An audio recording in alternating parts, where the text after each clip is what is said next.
We'll now go in order, out of order, in order to give Mr. McClintock the first round of questioning. Thank you, Mr. Chairman. The ranking member offers us an example of an upstanding, law-abiding Marylander in the case of Brego Garcia.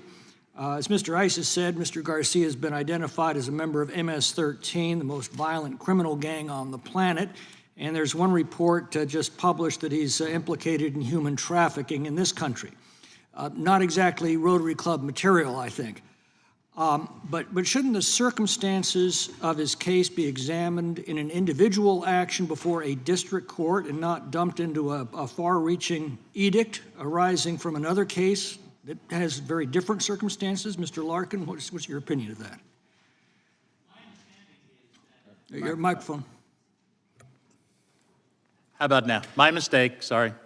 My understanding is these actions that have been challenged under the Administrative Procedure Act, not as actions seeking federal habeas corpus relief. Mm-hmm. Federal habeas corpus is the traditional remedy that someone uses when they're claiming the government has unjustly seized them. There's even a provision for next friends. And that option exists in law, and I think that that's the appropriate option, is it not? The Administrative Procedure Act is not. Yes. For example, you can't use Section 1983 to challenge the legitimacy of your conviction. You have to use the Habeas Corpus Act. Right. So, well, and again, these are individual cases with very different individual circumstances, and ought to be. That's right. I mean, what you have, you know, a particular John Doe, number 1, 2, 3, whatever. Each case has to be examined separately, but it should be in habeas corpus, not the Administrative Procedure Act. Mr. Gingrich, I'm told that 92% of the judges who've issued blanket injunctions against the administration have been appointed by Democrats. That at least suggests a rather partisan tilt to all this, and it's not being done even-handedly.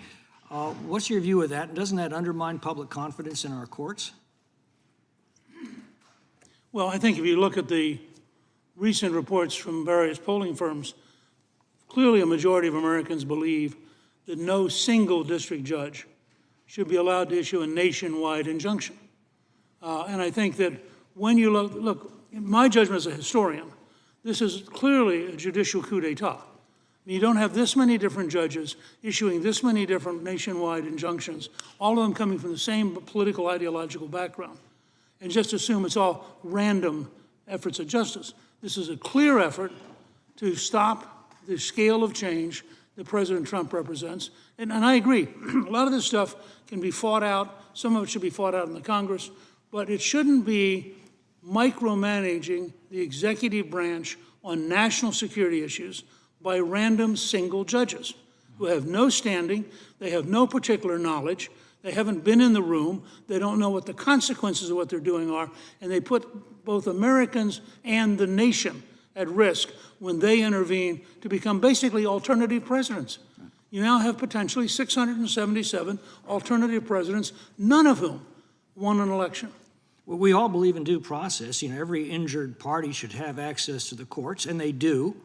The question is whether a single district court can go beyond the case before them and apply the same decision to others whose cases are not before the court in jurisdictions that go far beyond their own. You know, Mr. Gingrich, you've pointed out that there are several ways to address this.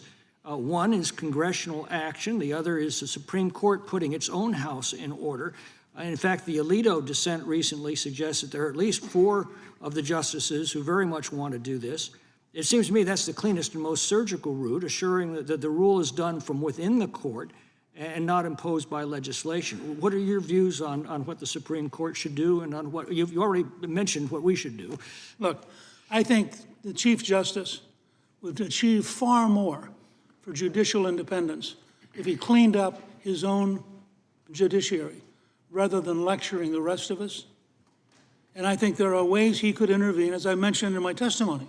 They could establish a rule that any nationwide injunction issued by a district court will be held in abeyance and will be immediately appealed to the Supreme Court. You know, Lincoln makes this case. Very head-on fight, which is ironic because Chief Justice Taney, as Attorney General for Jackson, had ruled against the courts and had said as Attorney General, the courts cannot order the president. Now, he then becomes Chief Justice, extends slavery potentially to the whole country, and is lectured by Lincoln in his first inaugural as Tawney sits there. And Lincoln is essentially saying, this was the law of the case, not the land, and we will not enforce it. And they don't. They never enforce Dred Scott. And so I think Chief Justice should think seriously about intervening to preempt any requirement for something such as Chairman Ice's bill, which I support strongly, but would be no reason to have it if the Chief Justice did his job. Thank you. I thank the gentleman.